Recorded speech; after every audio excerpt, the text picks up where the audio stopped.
And I'm sitting there back like, yes. I'm like Mr. What's Mr. Burns? Yes. You fell for the flag. This is right. Release the house. I just want to say welcome to Common Ground Church and Community. I am Pastor John Perkins, lead pastor of Common Ground Covenant Church in Jackson, Mississippi. And I have the wonderful opportunity to be here with my friends. Pastor, Hope City Covenant Church in Richmond, Kentucky. Andrew Morrell, Real Community Covenant Church in Marion, Indiana. Mike Thomas, pastor of Radiant Church, Seattle, Washington. John Teeter, Fountain of Life Covenant Church and Executive Director of Fountain of Life Antioch in Long Beach, California. David Washington, founder of Kingdom Covenant Church, senior pastor of Kingdom Covenant Church, Chicago, right here in Rose. These churches are running certain plays and using a certain playbook. And it seems almost to me as if we want reconciliation without justice. Yep. And yet, you were told, I was told, that you can't do that kind of work and then expect, people from every walk of life to walk with you. But we're running a different playbook. It's an unpopular playbook. Talk a little bit about that. Who are you attracting? Who are you seeing coming to your churches amongst the folk who you are actually in the trenches with? Because we're doing that work, but then you're also seeing other folks who are attracted to what you're doing too. And what are you telling them? So I'll start. Mm-hmm. Ironically, we're probably going to more people than are coming to us. Mm-hmm. So Yeah. we value doing ministry in places where people are, Mm-hmm.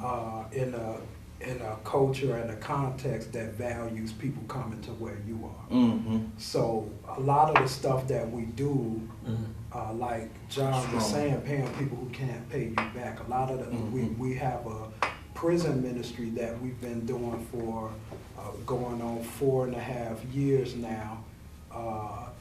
We was doing this before we even launched our church on a regular basis. So every month we go 2 hours south of Chicago to Lincoln Correctional Facility. That's the primary place we minister, but during special times like, Father's Day, which is coming up, holidays, we go to other prisons as well. But we've built relationships with the inmates, and we go there, we do Bible studies, we do chapel services. I get a chance to do like hip hop. We actually started a hip hop group out of the inmates in there, and I wish they could be at my church. Oh, wow. I bet But they on fire. man. I bet they on fire. But we value going to where people are. So I want our members and our people to feel like it's normal to go and minister to people without any other motive, without Any other. ulterior motive. Right. The school work that we do at the school we adopted.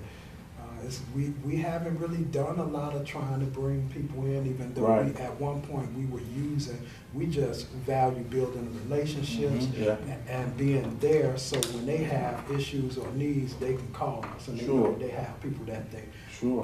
And I feel like that, I feel Christ in that. I feel his presence in that. Even though those people, so Sunday is just the huddle. That's The a good. rest That's a of the good week is image. where we run the play. It's where That's we run good. the playbook. That's good. For us, what we're seeing, so our church demographic right now is a third African American, a third Asian across the board, and a third white. So we recently had we have two Indian families that have come and a couple of Latino family members. So it's kind of exciting to see how we're engaging more folks from different ethnic backgrounds. But before I go further than that, I think for us, our church, we're in an area in the Seattle area where we've been there for 5 years, and we've seen almost, the best word I can use is rapid growth in terms of the diversity, and that's because there's been gentrification happening in Seattle proper. Seattle now is the third, closely coming to second most expensive place to live in the entire country.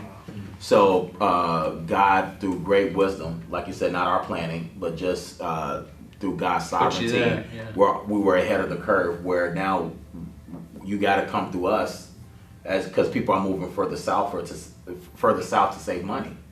So our church, our process and thinking is we've always been regionally minded. We never was like an intentionally community church, but a part of our core values though is that as a church, we want to be an asset to our community and not just a place that takes up space there. So because of where we are and our commitment to that, our biggest missional field has been right next to us is a elementary and junior high school where the students are on 88% reduced or free lunch, to speak into the level of poverty in that area. And culturally speaking, if you really can really adopt a school, you really adopt a community. So because those kids have parents, they're part of that community, and so it's been a blessing to do that, and that's been our work with no strings attached, with no bait and switch. We're just here to serve. We're not looking for anything back, just how can we be a blessing. So so in terms of the demographic, in your original question, who are we seeing attracted to our churches? I was happy about the diversity because our church was planted intentionally with that vision. But one aspect of demographic that I was profoundly blessed by that I didn't see coming was how many families we have of adopted children of different races, or couples that are of different ethnic backgrounds, and in different ways. What always kind of just was heavy on my heart in a good way and brought tears to my eyes is that they said there was no place other than this that we could feel like we're normal. Yep, same thing. Because we came from these homogenous places that looked at us weird. Wow. Yeah. And you all were the first church that looked like my family. Wow. And so we have a lot of families like that. Wow. Since our church has been in existence, I've done 15 pastoral applications of adoption for folks in our community. And that's just the ones I've done. We have more families of people who already came with their multi-ethnic family. And different ways. They always said this was the only place that looked like us. And my kids could feel normal. My kids didn't feel like they were the only ones of color in the children's group, or, you know what I'm saying? So it was just, I'm like, oh my God, God saw this, because I couldn't have planned that. I would have never thought that's a demographic we need to look at. We were just trying to promote Jesus, and Jesus is drawing who he wants at this church. So it's been beautiful to see that. It's powerful. Yeah.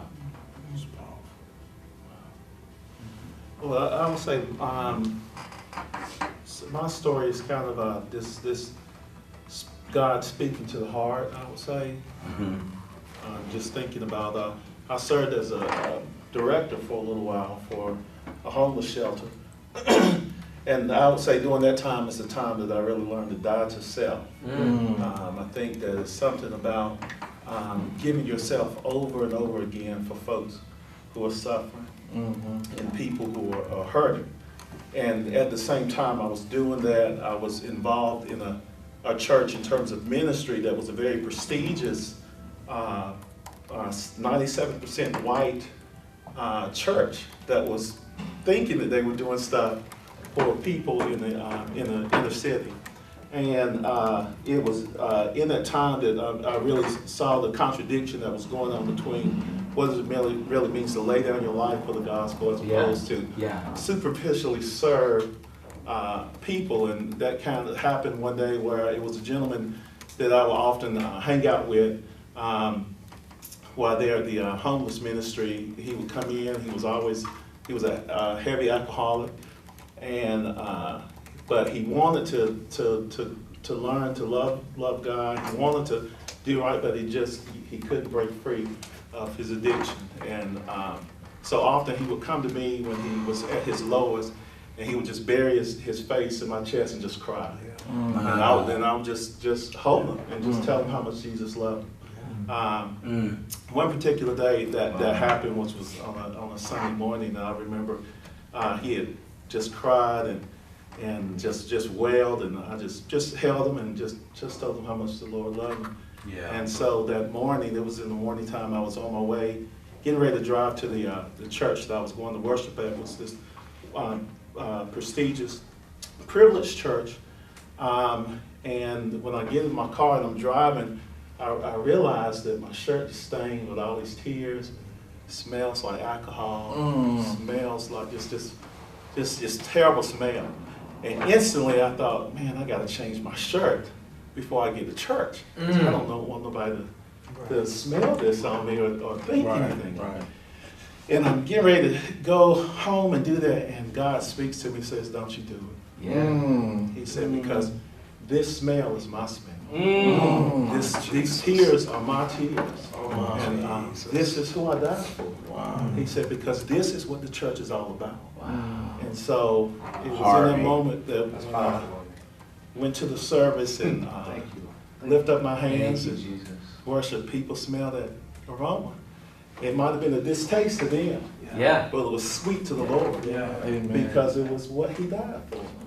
And that's when I felt like, the Lord had called us to start a church that really is going to reach the heart of broken people. Wow. And that's what inspired us to really move in that direction. You said it the other day. You said we, as pastors, are shepherds of sheep. But do we smell like sheep? Right. Come on. We smell like That's good. We smell like. And That is good. that example, whoever that church is, the image I instantly got when you said that, those are the people that will say, didn't we prophesy in your name? Didn't we cast out demons? And he's like, I know you not. Yeah. Because Disconnect. it's a disconnect that somebody would have to say, let me get appropriate for the place that's supposed to accept me as I am. Man, that. This kind of this thing, Isaiah 58 has been our go-to passage. Wow. Because what is true fasting? And for the church, there's a superficial spirituality that we engage in. Yes, sir. We think that's drawing us closer to God. But God said the kind of spirituality that I'm looking for is to engage in people. Right. Because in people, that's where you're going to find me in my presence. And so it's in this place of the hurting, of, helping the lost, untying the cords of injustice, clothing the sick, not turning away from our brothers and sisters as in need. He says that when you do this, then your light will shine like the dawn, and your healing will quickly appear. Then this is what he's calling. He says, and then when you do these things, you'll not only go from fasting, but you'll go to feasting. Because in the end of that passage, he says, you'll feast on my inheritance. So, Parents of the street. So piggybacking what Pastor Harvey just said, that really gets back to your original question, why urban church planting? Because, and I can speak safely for all of us, that's how we've known the church. The church wasn't just a one-stop shop on Sunday. It impacted our communities. I forgot who I was talking to this week, but I was sharing how when I grew up, it was the church in the urban setting where me and my grandmother went to get the powdered milk to compensate for the groceries. And we picked up our groceries at the church. It was the church that we went to figure out who we voting for. Who do we got that's gonna help our communities out? So we grew up in a posture that the church attempted to heal our spiritual soul, but minister to our practical needs. The urban church is Jesus on a mountainside feeding the people spiritually, but then saying, but they're hungry. Amen.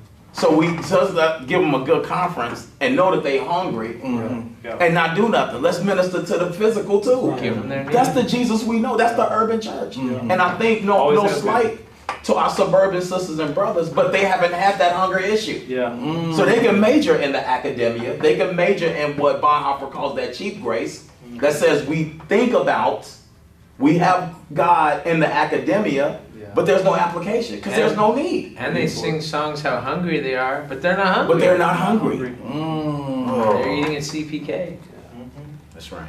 I think our context is very similar, like multi-ethnic, multi-class.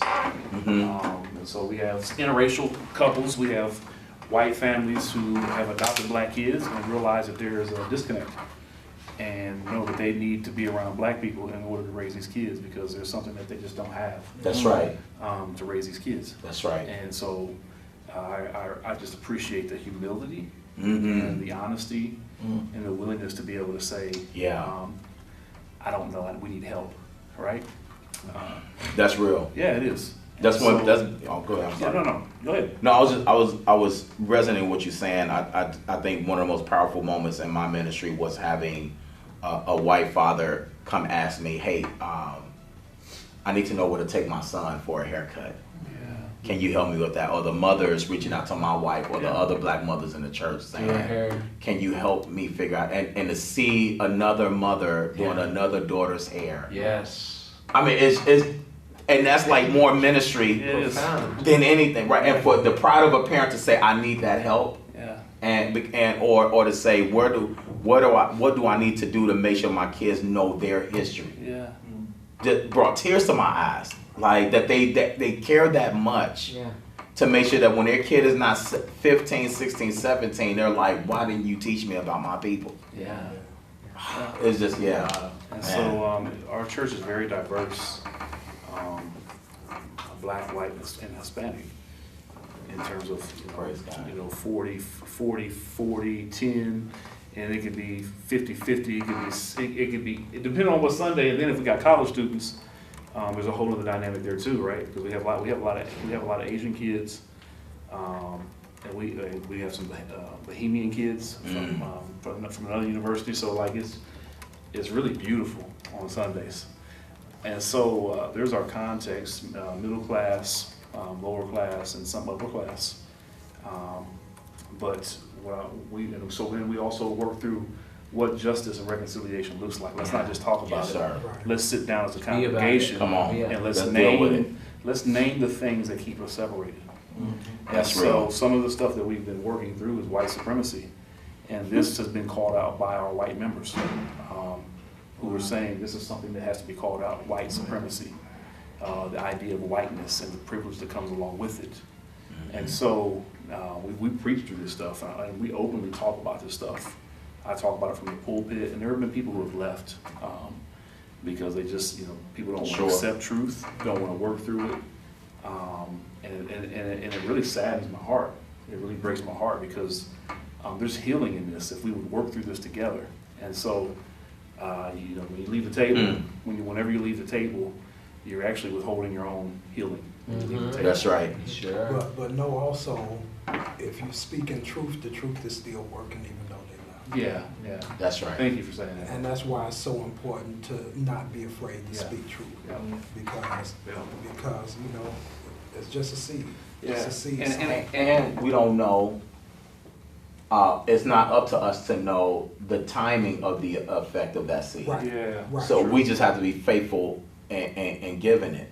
When we visited the Chinese Reconciliation Park, there's a Chinese Reconciliation Park in South Seattle, and there's a quote on a stone of a pastor during the time. There was a time in Washington's history where they actually forced all the Chinese immigrants out of a city. And this park was their act of reconciling. And there was a white preacher. There was a white preacher during that time who spoke against it. and his whole church left Wow. as he preached it. And the quote they have was his line that says, "I'll speak the truth even if it's to the pews." Amen. Dot, dot, dot. Good. So, and the healing, that word is healing us in 2017. Yeah. That was spoken back in the 1940s. Yeah. So the way you speak that truth, Yeah. we, like you said, we just have to say yes. Yeah. God's gonna give the impact of that. And then so then I've also had to be very intentional with us about this being, because we're just a year and a half into this church plan, weekly services. And so like early on, like this is reconciliation, this is the heart of the gospel. And like we can't separate this, and like it's its own thing over there. And so, and from the very beginning, I've been very intentional about laying this groundwork and this framework about this, because there's already reservation, right? People have seen multi-ethnic diversity. People have seen this before. People have, and what it ends up being in most contexts is it ends up being a white thing with some color. That's what it. Right. That's what it ends up being. Wow. And so Assimilation. it's assimilation, right? And so Colonized church. it's exactly what it is, right? It ends up being a white cultured church with a little color. And so for me, it was just like we had to be upfront about what we're doing and what we're not doing. Yeah. Let's just name the things that we're not doing. And so kind of protecting the flock, because I don't want anybody to think that this is just going to be another one of those things, because then we will lose the validation behind why reconciliation must happen and why the church needs to be the front runner of this work. Yeah. And too often in our community, our city is the city where the last official lynching happened in the northern part of America. And we still haven't really reconciled. They had a reconciliation prayer meeting 10, 12 years ago, and that was it, right? And it's like, that's the whole problem. We think it's just one-time thing that we do, but we really haven't moved from this place. Okay. And so black folks are looking at this like, yeah, right. We were seeing this, right? I live in both worlds, I feel you. right? I feel you. I live in both worlds. Right. And so black folks like, this is gonna be a white thing, right? Drew, you're crazier than hell to think this is gonna happen. And I understand, Wow, right? Lord. I understand what's being said, and there's a very good reason why that's being said. So then I have to make sure, okay, this is what has to happen. These are things that need to be said and confronted early. And so then the white members who are part of this church, they've held on, they've asked some questions, they're working through their own fragility and their own privilege through this, and they've held on.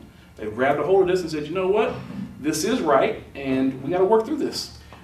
Relationship is the greatest glue. Yeah.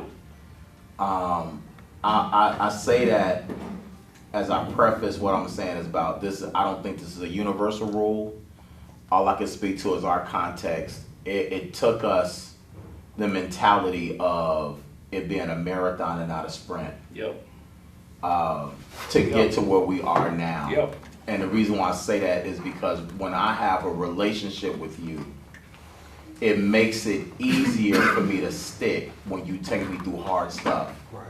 Because I know where you're coming from. And you care more. And you care more. One of the greatest mistakes I made as an early preacher, I made the mistake of not being a pastor, and I spoke a pastoral message. And the congregation went to the pastor and said, you can whoop us, but not this person I don't know. Right.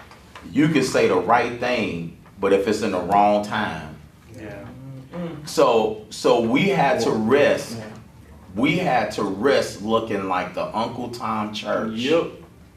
for our first couple of years. Because I'm trying to make sure that these people mess around and fall in love with each other. Right. And that makes it harder to leave when I now poke you with some venom. Yeah. Yeah. When I now start talking about Give you a little supremacy. medicine. Yeah. Yeah. Well, now we're talking about supremacy, white privilege. Yeah. We're having white caucuses. Yeah. Where me and Kim thought about that. If that happened in our first year, we'd be like, oh, we messed up. Like people would have left. But these people emailed us literally saying this was hard, but I believe we're going somewhere with this. Yeah. This is uncomfortable. So I do think you use wisdom. Yeah. Your timing, and like for us, timing was critical because we knew we had to take them deeper. Yeah. But like I was saying, because you, and I'm sure you have this experience, and some of us do, you have people that's on either side of the spectrum. We had people that were uber conservative, and we had people that had Black Lives Matter tattooed on their chest. I mean, it's just, so how do you get these two groups to recognize both of your extremes are problematic? How do we meet in a healthy middle? Because our goal is to win. If your goal is just to shoot and kill, then that's a different story. But if our goal is to win, that's why Jesus' words is even powerful in your devotion. How long must I suffer? And I've always saw that as a challenge, and also the depth of his love that he says, but I'm still sticking it out with you even though you out of order. Even though you wrong, even though you tricky, I'm still here. That's right. And that's the bearing with one another in love. And we have to build. We have to admit in our humanity, we don't have that automatic. Right. I gotta build that up. My wife can say certain things to me that nobody can say because we got 18 years. That's right. There's a trusted space where she doesn't have to walk on eggshells. Oh, no way. She could just say, that sucks. I'm not taking that offensive because I know she loves me. That's right. You know what I'm saying? So it's a similar principle. That's When the we key. build up that love, That's the trust, key. you get frustrated because you want to leave and you can't. Yeah. Because my kids done messed around and fell in love with your kids. That's right. Because, we got tickets to the game on next week. I can't leave. I can't leave. Because we family. Right. Because this is going to be on Sunday. This is gonna be. And now I'm sitting there back like, yes. I'm like Mr. What's Mr. Burns? Yes. You fell for the flag. This is right. Release the hounds. Because you done messed around and fallen in love. Now we gotta wrestle. The other thing Now we too gotta is, wrestle. to Harvey's point, That's good. I think there's a lot of numbers that Luke uses. I think Luke is the primer for urban church planting. Oh wow. He's the only Gentile. I personally That's believe of the 27 books in the New Testament, 2 were written by a Gentile. I think he also gives himself a little cameo in Acts 13. People believe that Luke was in Antioch when he converted. That's why he's with Paul at the end in 2 Timothy 4 in the prison cell. It says Lucius of Cyrene is part of the first Jew-Gentile. Cyrene is North Africa. So I believe Luke was black. You don't hear that preached in churches very often. We have a black New Testament apostle author who's a doctor. Come on. But Luke's, I think his whole understanding of urban church planting, to what you were saying, isn't how many people come, because anyone can come. Wow. Just the Chef John's food is so good they come You better believe to that. eat the bread pudding. But it takes faith to go. Yeah. So as we go, those individuals, so you have the 5,000, but I think the most important number in Luke is 1. You have the one guy on the side of the road, you have the one lost sheep, the one lost son, the other one lost son.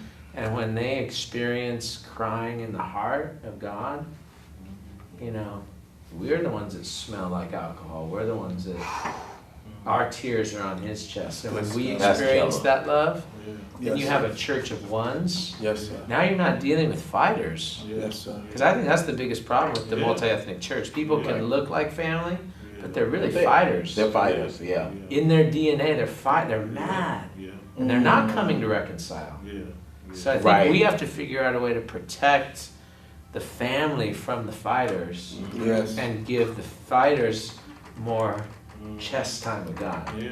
Yeah. So what's the most difficult part of urban church planting? I mean, you guys are in the thick of it, but what would you say is the most difficult?